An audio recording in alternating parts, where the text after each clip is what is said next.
Have you ever stopped to think about the high price that silence can demand? I'm not talking about the silence that brings serenity, but rather that which hides deep wounds, conceals painful truths, and that, little by little, can tear even the strongest families apart. Today, I invite you to dive into a narrative that goes beyond sacred pages. The story of how a man known as one after God's own heart tragically failed in his role as a father. Imagine a young princess, full of innocence and kindness, walking through the halls of the royal palace. Her footsteps echo through the luxurious corridors as she approaches her half-brother's room, carrying only generosity and the simple task of serving him. What she could never imagine was that she was about to live a nightmare that would mark her existence forever. And perhaps even more painful than anything, it would be the silence of the one who should have protected her that would intensify her suffering. In this astonishing story, we will explore not only the drama faced by this young woman, but also the responsibility that falls on those who hold positions of leadership and care. We will see how that destructive silence reveals human weaknesses, exposes cracks in a royal family, and makes us question how pride and neglect can divert even a heart dedicated to God. Stay with me until the end, for this narrative, inspired by the book of 2 Samuel, will reveal a truth that, even today, makes us reflect on the value of protecting those we love, and the danger of remaining silent in the face of injustice. To understand the scope of this family tragedy, we need to go back to Jerusalem, approximately 1,000 years before Christ. At the highest point of the city stood the majestic royal palace, where David lived, the greatest king in the history of Israel. He was not only a skilled warrior who conquered territories and defeated giants, he was also a poet who composed unforgettable psalms. However, the story you are about to learn does not revolve around his great victories, but rather the most painful failure he experienced, his failure as a father. During his reign, David expanded the borders of Israel to an unprecedented extent, making his name synonymous with strength, justice, and wisdom. But within the palace walls, things were much more complicated. Like many kings of the time, he had several wives and concubines, which resulted in a large family with children from different mothers. This dynamic inevitably created rivalries and tensions that even the king could not control. Among these children, Amnon, the firstborn and natural heir to the throne, stood out, as did Absalom, famous for his beauty and contagious charisma. And of course, there was Tamar, a young princess whose life would be tragically transformed by events that her own father, with all the power he possessed, could have prevented. But why is this ancient story still so relevant to us?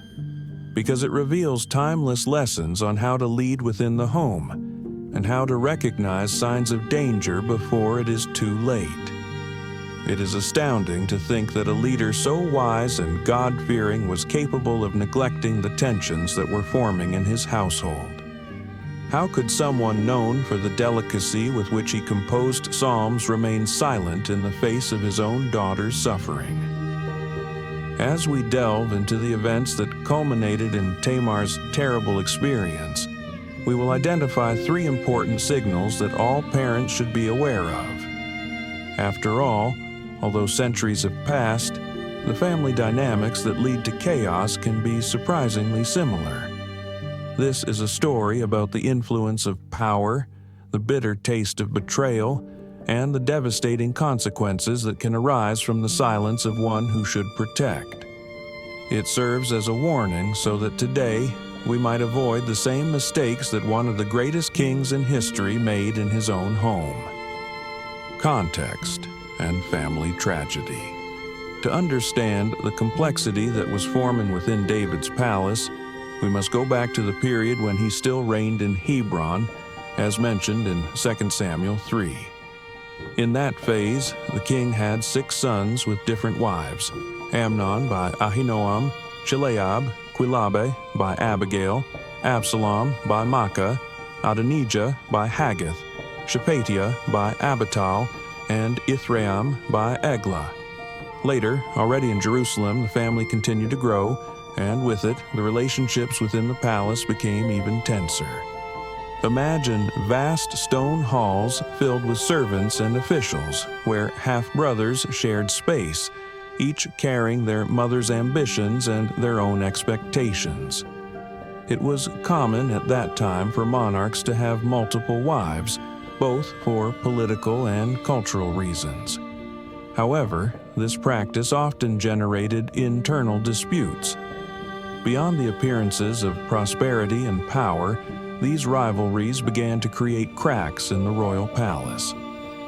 According to the biblical text of 2 Samuel 13, one name stands out in the unfolding of this story: Tamar, a young princess described as very beautiful, sister of Absalom and half-sister of Amnon. Until the moment everything changes, the routine in the palace seemed normal, with David fulfilling his duties as king, taking care of the administration of Israel, whose borders, as indicated by the phrase "from Dan to Beersheba," spanned the entire kingdom. However, the first sign of trouble arises in the very structure of the family.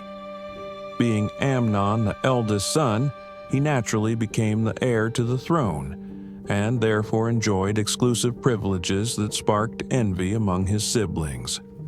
Meanwhile, Absalom attracted attention for his beauty and strong character, qualities that would later lead him to rebellion. Tamar, protected as was customary for the king's daughters, lived surrounded by the palace maidens, but even that was not enough to keep her safe from the impending events. A key character appears here. Jonadab, David's nephew and a close friend of Amnon, described in the sacred text as a very shrewd person. He acted as the catalyst for a tragedy that was already forming amidst the competition and jealousy within the royal family. His influence shows that ill-intentioned advice can aggravate conflicts that already exist in any home. It is at this moment that we perceive the second major warning. David, by devoting himself entirely to the affairs of the kingdom, neglected the family tensions that were intensifying under the same roof. The very man who possessed the wisdom to govern justly was unable to see the growing risk among his sons. The proverb that says, "The prudent sees danger and hides, but the simple go on and suffer the consequences," inspired by Proverbs 22:3, aptly illustrates what was to come. It would have been enough to observe carefully to notice the storm forming. Furthermore, the scriptures instruct in Deuteronomy 6:6 that parents should constantly teach and converse with their children. However, David, perhaps overwhelmed by duties of war and state, seems to have neglected the close upbringing of each member of his family. This gap opened the door for envy and rivalry to settle in silently, setting the stage for an event that would not only mark Tamar's life, but would also plunge the entire kingdom into turmoil. Amid the routine of a grand palace, where siblings and half-siblings lived together in a web of interests, the tragedy began in an apparently harmless way: a glance filled with desire and a cruel piece of advice. As recounted in 2 Samuel 13:2, Amnon, David's heir, became obsessed with his half-sister Tamar to the point of falling ill. His feeling, far from being genuine love, was a sick passion that gnawed at his own heart. Accustomed to having everything he wanted, he longed for precisely what was forbidden: the daughter of the same father. The situation worsened when Jonadab, David's nephew and described as very cunning, 2 Samuel 13:3, noticed Amnon's distress. Instead of advising his friend to abandon impure thoughts, Jonadab encouraged him to deceive his own father by devising a plan that involved feigning illness. Thus, it would suffice to ask David to send Tamar to his quarters to prepare something to eat, following the custom that the family cared for the sick. With this suggestion, Jonadab set up a perfect trap. No one would suspect malice in a fraternal act of assistance to a sick person. Unfortunately, the king did not perceive the danger. As the firstborn, Amnon had privileged access to David, who did not see the risk inherent in such a request. With every step, silence and blind trust strengthened the nefarious scheme. This is a clear lesson from Proverbs 27:12. The prudent sees danger and hides, but the simple keep going and suffer the consequences. At that moment, everyone ignored the obvious signs that something serious was about to happen. When Tamar answered the call, she was merely fulfilling her role as a sister. She prepared the food with dedication, believing she was providing a simple service to someone ill. However, instead of finding gratitude and respect, she encountered Amnon's obsession. He grabbed her and revealed his intentions, as recounted in 2 Samuel 13:11. "Come, my sister, lie with me." Terror seized Tamar, and she immediately pleaded, "No, my brother, do not do this violence to me." 2 Samuel 13:12. She appealed to the laws of Israel, to morality, and even to mercy, trying to prevent the inevitable. Nonetheless, Amnon ignored every argument. His desire was greater than any sense of family or honor. And then, with brutality, he raped her. 2 Samuel 13:14.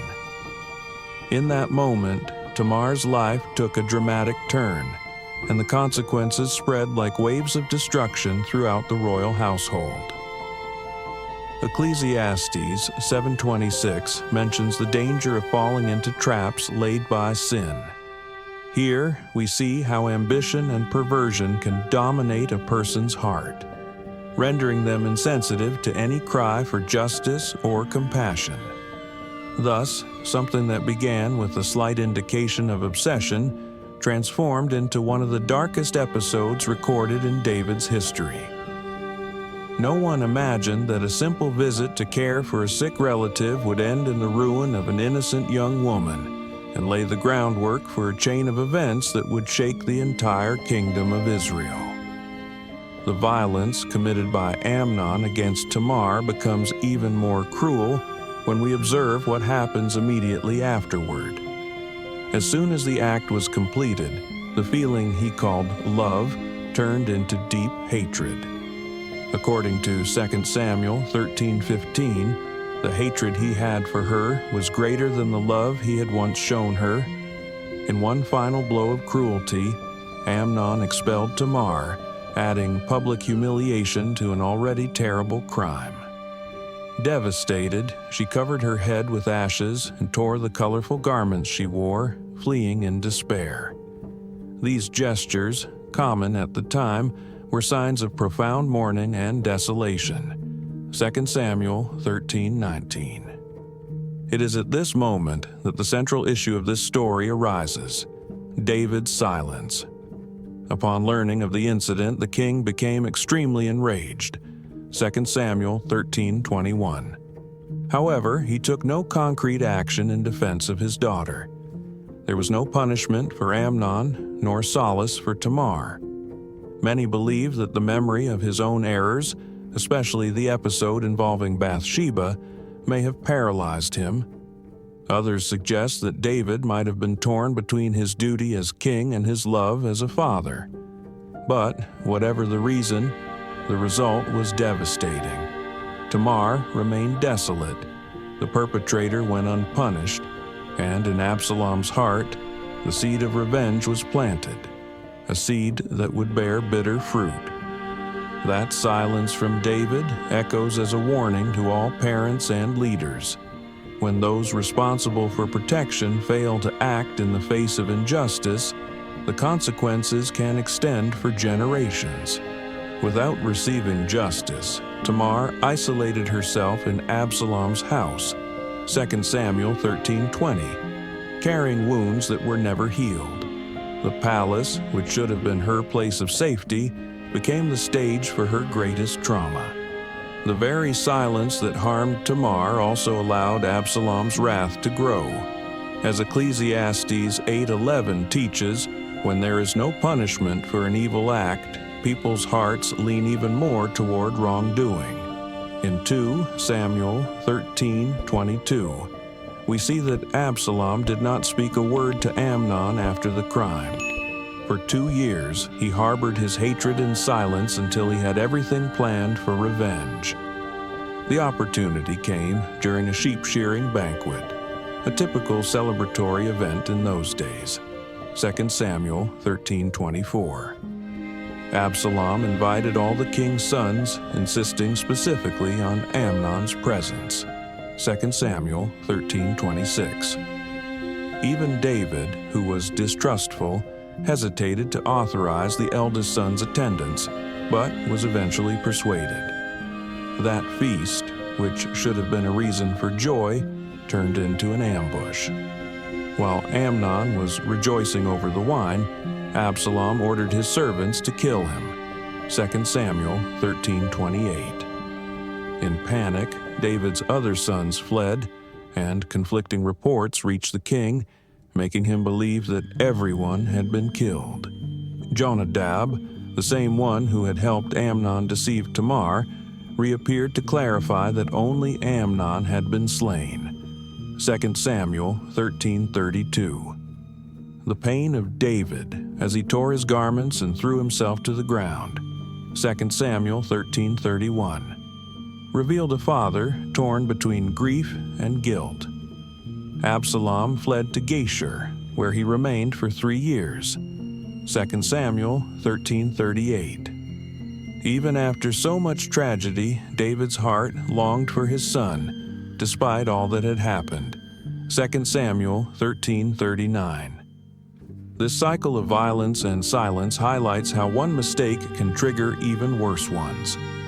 Galatians 6:7 reminds us that a man reaps what he sows. David's neglect in the face of Tamar's suffering came at a very high price. A daughter marked by dishonor, a son murdered, another in exile, and an entire family in ruins. And despite all of this, the story does not end here. The subsequent events show how dangerous it is to neglect justice and ignore the cry of those most in need of protection. To truly grasp the extent of this tragedy, it is essential to reflect on the leadership mistakes David made as a father. The same man who demonstrated courage in facing Goliath and wisdom in governing Israel failed at crucial moments when his family most needed protection. Lack of vigilance. Throughout his life, David was recognized for his ability to see beyond appearances. However, when dealing with internal family challenges, he missed clear warning signs. As 1 Samuel 16:7 teaches us, the Lord does not look at the things man looks at. Man looks at the outward appearance, but the Lord looks at the heart. Ironically, David did not apply that same keen insight to perceive the dark intentions brewing among his own children. Paralysis in the face of crisis. When evil struck Tamar, David showed indignation yet remained inactive. This lack of action is particularly painful because, as king, he possessed all the authority needed to restore justice. Proverbs 21:15 reminds us that to do justice is joy to the righteous, but terror to those who practice iniquity. Thus, by not intervening, David failed in his role both as a father and as a leader, allowing injustice to take root in his own home. The past that compromises the present. Another critical point was the influence of David's past mistakes on his present decisions. Some scholars suggest that he may have felt incapable of punishing Amnon because of his own sin with Bathsheba, recalled in the words of the prophet Nathan in 2 Samuel 12:10-11, where it was declared that the sword shall never depart from your house. That prophecy, far from serving as an excuse, should have been a warning for David to be even more vigilant and rigorous in caring for his family. The same pattern of neglect is evident in the episode involving Adonijah, when, according to 1 Kings 1:6, the father neither rebuked him nor questioned his actions, allowing internal conflicts to worsen. Lack of communication and discipline. Finally, a subtle but impactful mistake was the absence of an environment of open dialogue and loving discipline within the home. When Tamar was attacked, she did not find in David a safe place to seek refuge or justice. And when Absalom nurtured his desire for revenge, there was no channel of communication that could have prevented further violence. Proverbs 29:15 states, "The rod and reproof give wisdom, but a child left to himself brings shame to his mother." This lack of guidance and correction created a scenario in which David's children followed self-destructive paths. Lessons for today. David's mistakes are not only historical records, but also deep lessons for everyone in positions of authority, especially within the family. When those who should protect and guide choose silence and passivity, the consequences can extend for generations, causing ruptures and irreparable scars. So, what does this ancient tragedy teach us? That constant vigilance, decisive action in the face of injustice, and open communication are essential pillars for family harmony. These teachings remain as relevant today as in David's time, warning us of the importance of not allowing silence and neglect to perpetuate evil in our homes. First, crucial lesson: active vigilance. The first lesson we take from this painful story is the importance of maintaining constant vigilance. In 1 Peter 5:8, we are exhorted to be sober-minded and watchful, which is especially relevant today, when children and young people are exposed to often invisible threats on social networks and in digital relationships. This vigilance is not about excessive control, but about being attentively present and genuinely interested in our children's lives. The warning signs that David ignored, sudden changes in behavior, isolation, family tensions, and the influence of dubious advisors, have modern equivalents and remind us of the need to always be alert. Second, fundamental lesson: immediate action against abuse. Tamar's narrative shows us that inaction in the face of evil can be as harmful as the abuse itself. David's silence after the act of violence reveals that not acting against injustice is, in itself, a form of complicity. In James 4:17, it is said that he who knows to do good and does not do it sins. This teaches us the importance of establishing open channels of communication, setting clear boundaries, and acting promptly whenever there is any suspicion of abuse. Seeking professional help, when necessary, is an essential part of protecting the most vulnerable. Third lesson: breaking the cycle of violence. Another crucial point is the need to interrupt cycles of violence before they perpetuate. In Tamar's story, we see how a misguided desire evolved into violence, which, combined with silence, culminated in fatal revenge.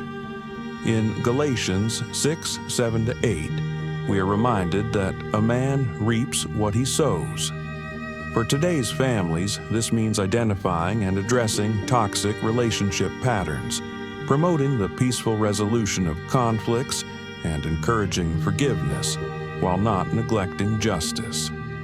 Creating a safe environment where feelings can be freely expressed is fundamental to preventing these errors from repeating. Fourth lesson: active and present leadership.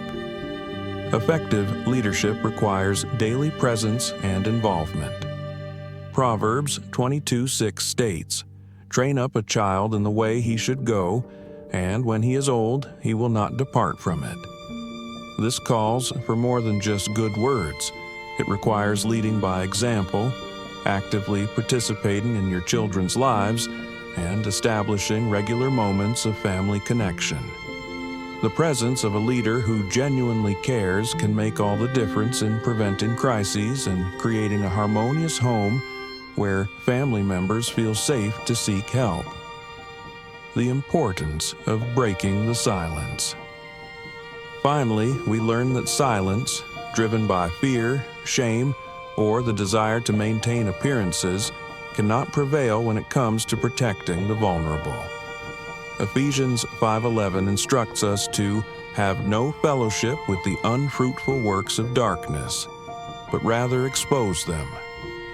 Establishing support networks, seeking external help when necessary, and prioritizing the safety and well-being of those who cannot defend themselves are essential actions to break this devastating cycle.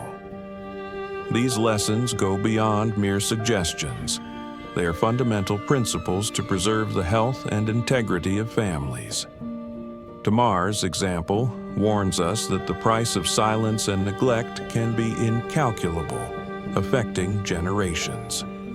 May we learn from this ancient tragedy and apply these lessons to protect and promote truly safe and loving homes.